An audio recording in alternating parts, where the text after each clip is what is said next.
দুইটা জিনিস স্যার আমারে দিয়েছে, যে একটা হচ্ছে এনআইআর, যেটা এর আগে কথাও ছিল, এই ব্যবসায়িক নেতৃবৃন্দের সাথে বসেছিল, ওই সময় যে কথা দিয়েছিল যে 3 মাসের মধ্যে এটা অ্যাক্টিভ হবে না, 3 মাস এটা কি থাকবে, অফ থাকবে।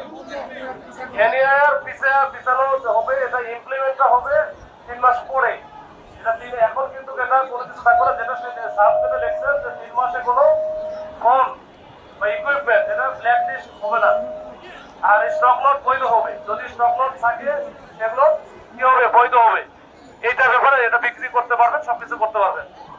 2 নম্বর যেটা বিষয় ছিল, এটা হচ্ছে উৎপাদনকারীরা যারা আছে তারা ডিস্ট্রিবিউটরদের বাড়তি 3 থেকে 4% ডিসকাউন্ট আকারে দিতে পারবে, যাতে শোরুমের চেয়ে কম দামে বিক্রি করতে পারে।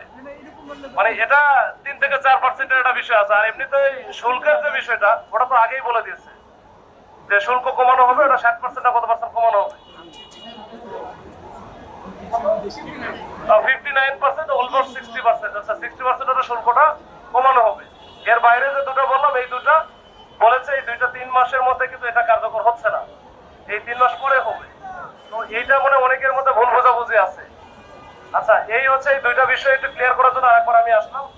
আমার মোটামুটি বক্তব্য শেষ।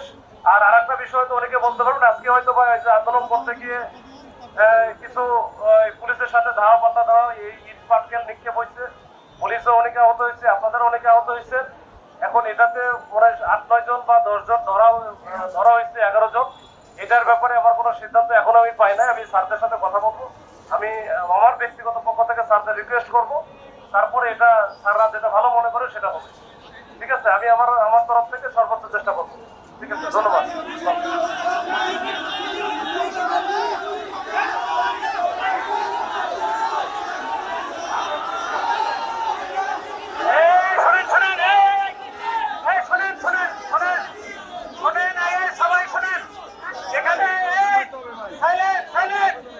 আপনাদেরকে সিদ্ধান্ত তো এখানেই দেওয়ার সুযোগ নাই, এটা সিনিয়রদের সাথে কথা বলে তারপরেই সিদ্ধান্তটা দিতে হবে, এটাই বলেছে স্যার।